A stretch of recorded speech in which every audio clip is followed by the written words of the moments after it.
Padahal dari Ustaz Tata menyampaikan pondok itu sebenarnya semua lingkup kegiatannya atau ruhan jasadan itu sudah Pancasilais. Tetapi sekarang ini saya lihat semuanya didengungkan, seakan-akan ada kekhawatiran ideologi Pancasila akan rusak atau akan digantikan. Menurut saya, ketika itu dijadikan global, akhir sasarannya enggak tertuju ke sasaran yang tepat. Kemarin ada kepolisian itu atau Kemenak atau MUI sudah mendata pesantren mana yang terindikasi tidak Pancasilais. Kenapa itu yang tidak difokuskan untuk diberikan seminar-seminar, dipahamkan tentang bagaimana kita berideologi Pancasila? Kalau sekarang saya lihat yang tadi disampaikan itu pengetahuan bagus, tetapi menurut saya sasarannya agak kurang tidak spesifik, ya. Sehingga kita yang mendengarkan di sini Bapak Ibu, mohon maaf, bukan kami tidak mendengarkan Bapak Ibu, kami sangat menghargai, kami sangat mendapatkan ilmu baru dari empat narasumber yang ada, apalagi dari moderator yang terkenal tadi, ya, menjadi buah bibir di antara kita semua. Selain memang cekatan, juga cantik, juga bisa membuat suasana adem, kata para kiai.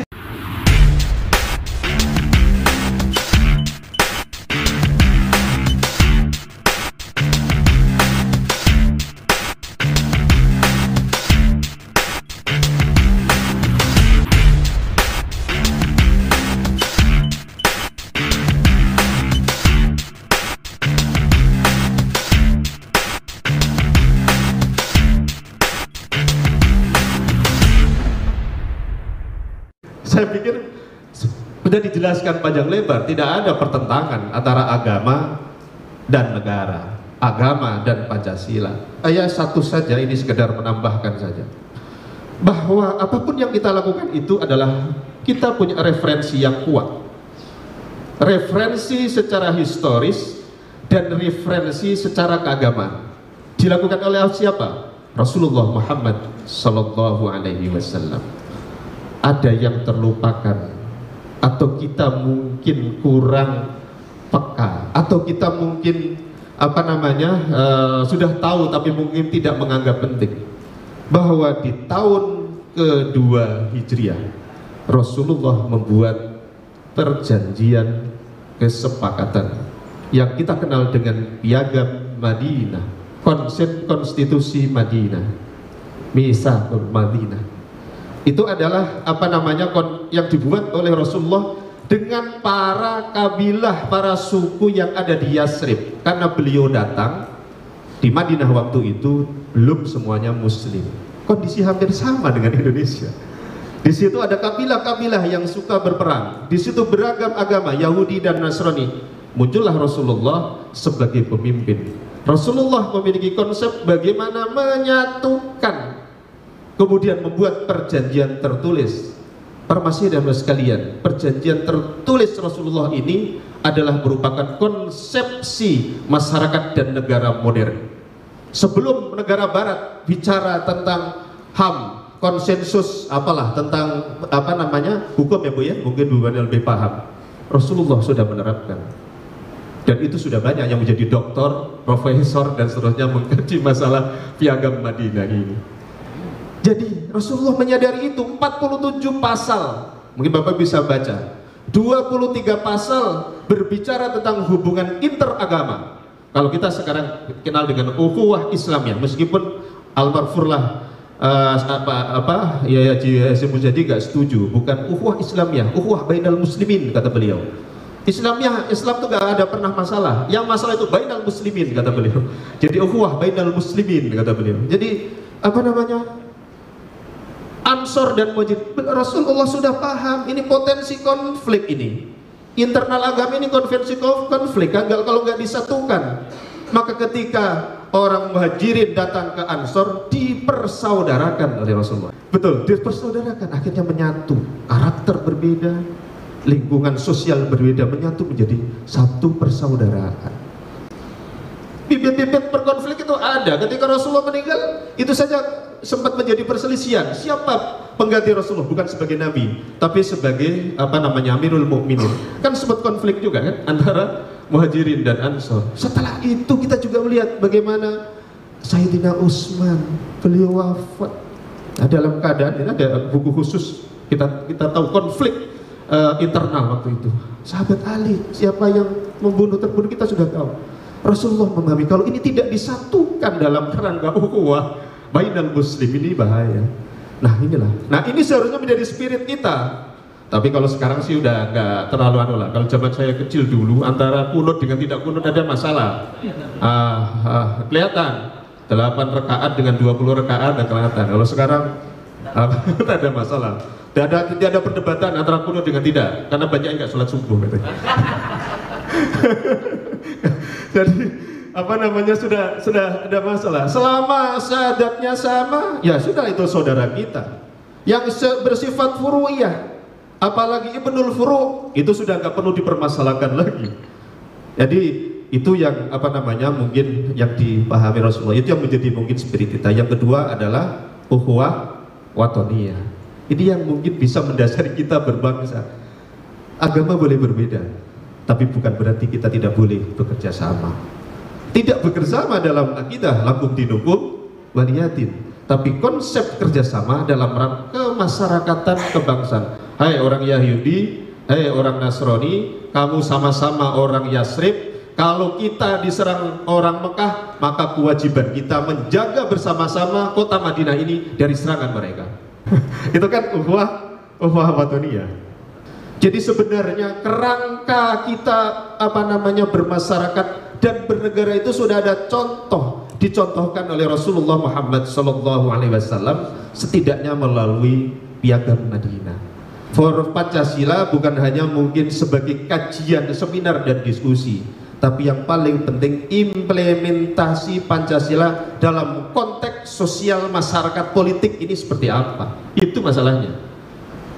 Yang menjadi masalah sekarang Bapak sekalian adalah kita berhadapan dengan para milenial, berhadapan dengan generasi muda. Pancasila itu barang opo, betul ya? Apa sebenarnya konteks sekarang? Nah oleh karena itu mungkin kita sebagai para tokoh agama, para ulama, para kiai, nah ini kesempatan sebenarnya untuk mewarnai, untuk memberikan konteks Pancasila sesuai dengan apa namanya posisi kita di dunia pesantren. Artinya dengan kata lain, spirit keagamaan, spirit pesantren ini seharusnya harus memperkuat dan memperkaya implementasi Pancasila. Sederhana saja, kalau kita menjalankan Pancasila berarti kita menjalankan konsensus kenegaraan kita, dan Pancasila tidak ada dijelaskan satupun yang bertentangan dengan agama. Bahkan agama itu menjadi spirit Pancasila. Artinya kalau kita jalankan itu berarti kita juga mengabdi kepada negara, itu bagian dari ibadah.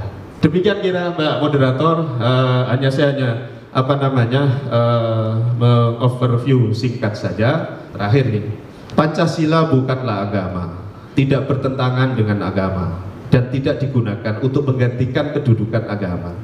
Tidak perlu dipertentangkan antara agama dan Pancasila. Agama adalah roh dan spirit dalam berpancasila, dan Pancasila adalah amalan nyata kita beragama. Di dalamnya tersimpan nilai historis bangsa, terpotret fakta dan realita, serta terbesitnya asa dan harapan bangsa. Dia alat pemersatu sesama anak bangsa yang beragam dan banyak beda, rumah bersama untuk sebuah Indonesia dulu, kini, dan nantinya. Tepuk tangan sedikit lah, makasih. Nggak kalah nanti kalau dibandingkan dengan mata najwa. Terima kasih, kurang lebihnya mohon maaf. Ihdinas siratal mustaqim wal 'afu minkum wallahul muwaffiq ila aqwamit thoriq. Assalamualaikum warahmatullahi wabarakatuh. Waalaikumsalam. Terima kasih Bapak Muhammad Zainuddin dari Majelis Ulama Indonesia Kota Batam, sangat jelas ya, singkat tapi detail. Nah, mengingat ini waktunya sangat singkat, sebentar lagi juga sudah ada clue dari panitia. Langsung aja ke sesi tanya jawab. Sebelum saya tampilkan pertanyaan dari live streaming kita, mungkin dari Bapak Ibu yang ada di tempat ini dulu. Oke, mungkin dari Bapak yang lebih dulu, saya lihat Bapak di sudut depan, boleh? Bukan pertanyaan sih, lebih ke daripada apresiasi saja. Pertama kami ucapkan terima kasih kepada panitia, ya, FKPP dan seluruhnya juga kepada Kementerian Agama. Kayaknya kita memang perlu untuk refresh, gitu ya. Ini anggap ini sebagai refresh karena Kiai sangat apa ya, sangat suntuk banget gitu ya. Kitab lagi, ini lagi, mungkin ini sedikit refresh, ada materi yang berbeda. Saya yakin bisa lebih menyegarkan teman-teman semua yang hadir hari ini tentang moderasi beragama dan lain sebagainya. Itu Izin apresiasi. Pak, sebelumnya langsung perkenalkan dari mana, pesantren mana gitu, langsung perkenalkan. Nama saya Tata Bustani, saya dari pesantren Al-Tori. Kemudian kami hanya ingin menambahkan satu aja, Ibu Moderator yang kami hormati, bahwa di pesantren itu nilai-nilai apa itu Pancasila itu sudah mengakar dan menyatu.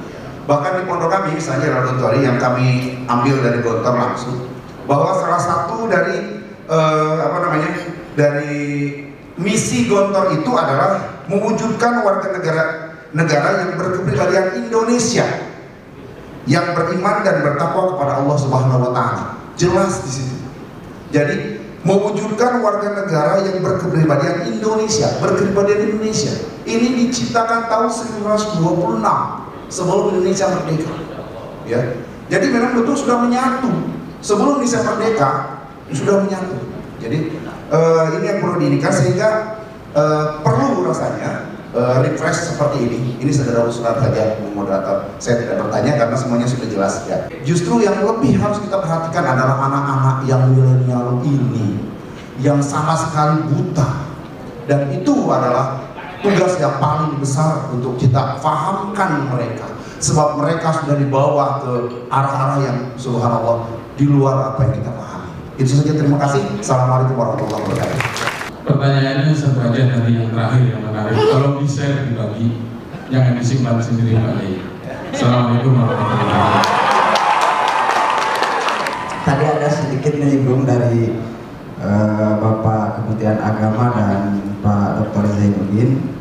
Yang saya tanyakan itu tadi itu beliau menyebutkan bahwa tidak ada tempat bagi orang yang tidak beragama di Indonesia. Bagaimana Pak dengan orang-orang ateis? Yang kedua, untuk pertanyaan tadi dari Pak Dr. Zainuddin, di Al-Quran itu ada menyebutkan bahwa A'udzubillahi minasyaitonirrajim, innama yakhsyallaha min ibadihil ulama. Nah, yakhsya dan ulama ini kita sadar bahwa kita menjadi ulama itu sangat mudah kita menjadi ulama. Tetapi yang lebih sulit ini adalah mencetak karakter yakhsyanya. Yang saya akan tanyakan Pak Yai, bagaimana kita mendidik peserta didik kita, santri-santri kita dengan karakter, menanamkan karakter yakhsyallah ini. Oke, terima kasih. Mungkin kita close dulu karena kebetulan nanti kalau ada pertanyaan di sesi selanjutnya. Karena mengingat ini pertanyaannya sudah di pertanyaan online persis sama pertanyaan Pak Rizky. Perihal ateis. Karena negara kita tidak ada tempat untuk orang yang tidak bertuhan. Itu pertanyaan online dari tadi yang ingin saya sampaikan, disampaikan oleh Pak Rizky. Ini bagaimana nih, langsung dijawab oleh Bapak siapa dulu nih yang bisa menjawab nih? Oke, Bapak silakan. Baik, berarti dari kata per kata tadi disimak oleh peserta ternyata ya. Memang saya menyampaikan tadi ya, bahwa konsekuensi, ada konsensus bahwa negara berdasarkan ketuhanan yang Maha Esa. Nah, saya juga menyetir mengambil Profesor Hidayat. Kalau begitu dia bilang, kalau negara adalah negara yang atas dasar berketuhanan, tidak ada tempat menurutnya di negara ini yang tidak bertuhan.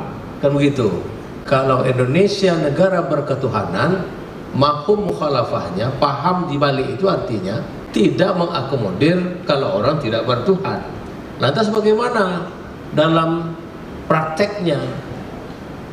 Ternyata bagaimana dengan agama ateis? Nah, setahu kita di Indonesia tidak ada agama yang ketujuh namanya ateis. Nah, tapi orangnya ada, itu negara yang bisa jawab itu, ya. Nah, itu bahasa halusnya saya gitu ya. Nah, kalau kita lihat agama-agama yang ada, yang sah di Indonesia itu sekarang tuh ada 6 sekarang ya, tambah Konghucu. Nah, di luar itu meskipun wujudnya ada, bahasa kita di pesantren wujuduhu keadamihi, ada tapi tak terdaftar. Kalau orang Padang mentimun bungkuk namanya kan, dihitung masuk karung mentuin tapi tak 1, 2. Ada yang bungkuk langsung ke 4, yang mentimun tak dihitung tadi kan. Nah, bonusnya itu bahasa Pak Priyadi. Nah, wujuduhu keadamihi. Nah, tapi di dalam di keabsahan di negara Indonesia hari ini tidak ada ateis, memang tidak ada agama ateis.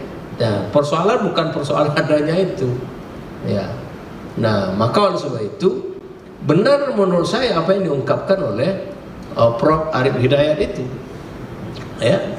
Nah, karena konsensus yang sudah dibikin oleh Van der Waals itu, bahwa bahkan itu ada tulisan tersendiri itu Pak Arif Hidayat tuh, tulisan ilmiah tersendiri dia tulis, negara Indonesia adalah negara berketuhanan ya. Sampai jam 2 malam saya baca malam tadi tulisannya itu, terlalu tinggi bahasanya kan.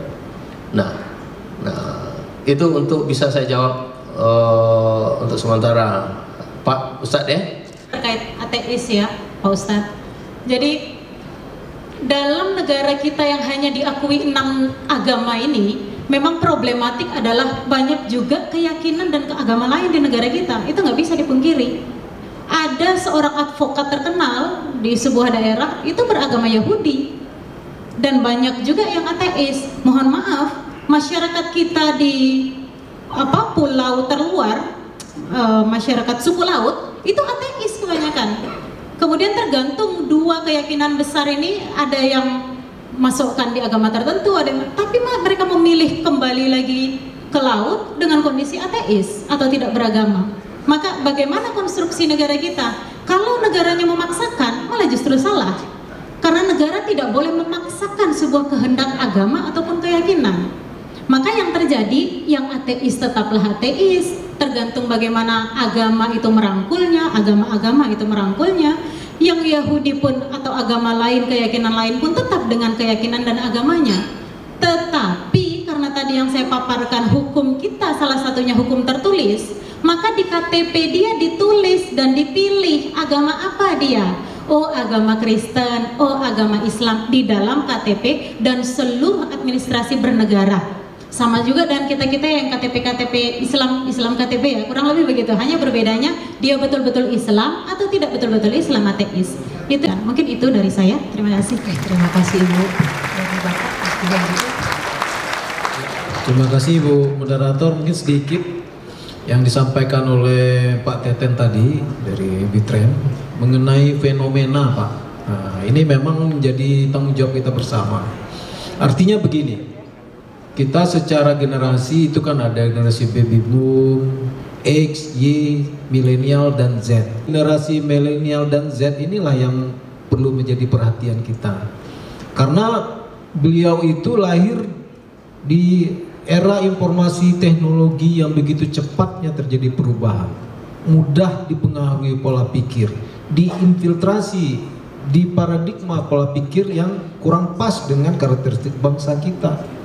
Maka ini tanggung jawab kita bersama untuk menyampaikan kepada generasi muda mengenai ideologi Pancasila, UUD 45, Bhinneka Tunggal Ika, dan NKRI.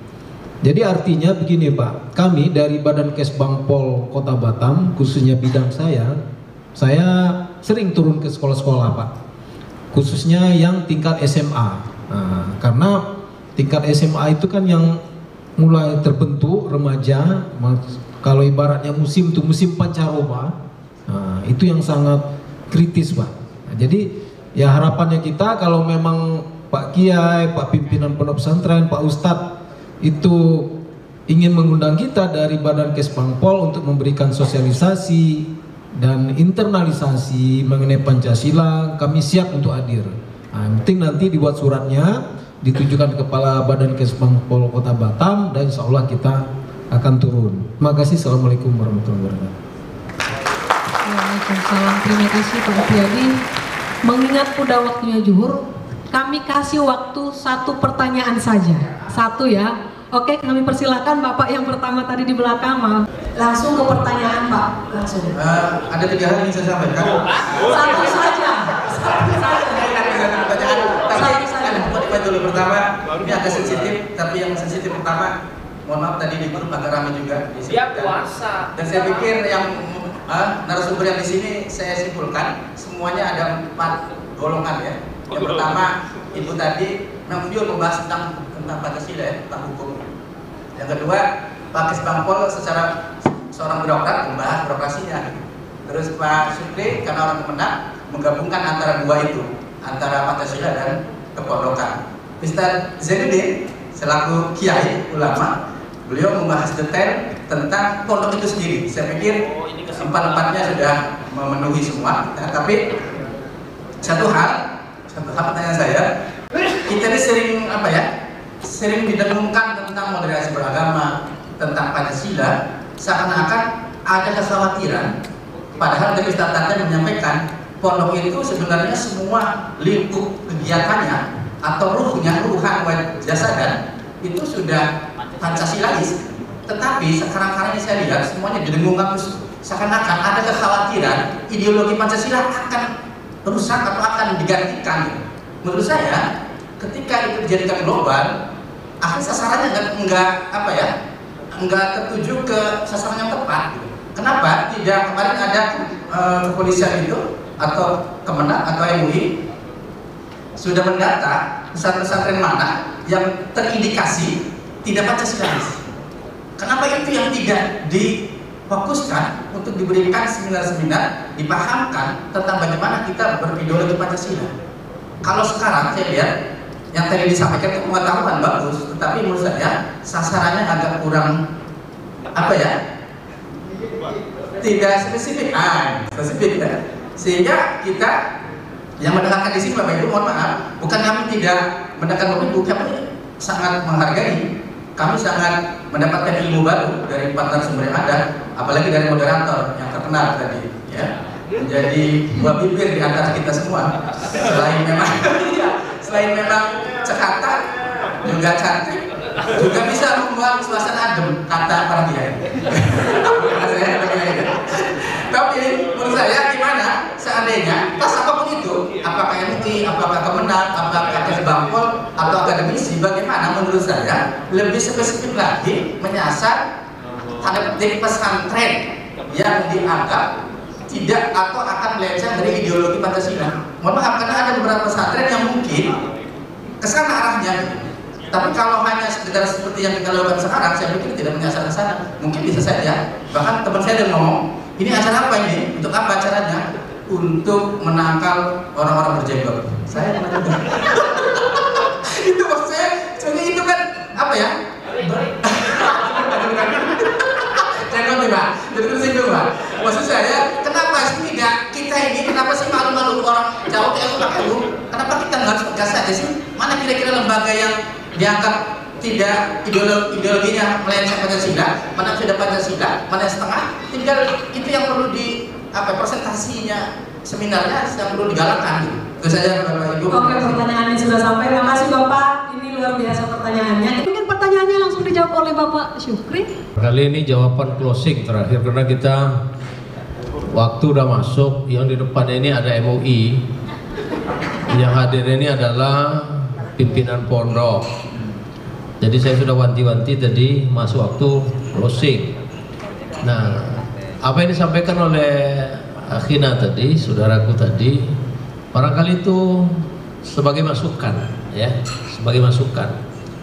Artinya siapapun yang menyelenggarakan kegiatan seperti ini, tentunya di segmen-segmen mana yang kira-kira yang dijadikan menjadi kekhawatiran dari Akhina tadi, maka masukan ini tinggal kita akomodir saja. Barangkali itu jawabannya karena nggak ada pertanyaan, tetapi itu masukan saja. Oke, terima kasih. Assalamualaikum warahmatullahi wabarakatuh. Waalaikumsalam. Terima kasih. Itu artinya akan ada acara selanjutnya, Bapak. Oke, terima kasih buat narasumber keempat ini, Ibu Dr. Erma, Bapak Zainuddin, Bapak Syukri, Bapak Efriadi, yang sangat luar biasa. Sekali lagi kita sampaikan apresiasi kita dengan aplaus yang luar biasa.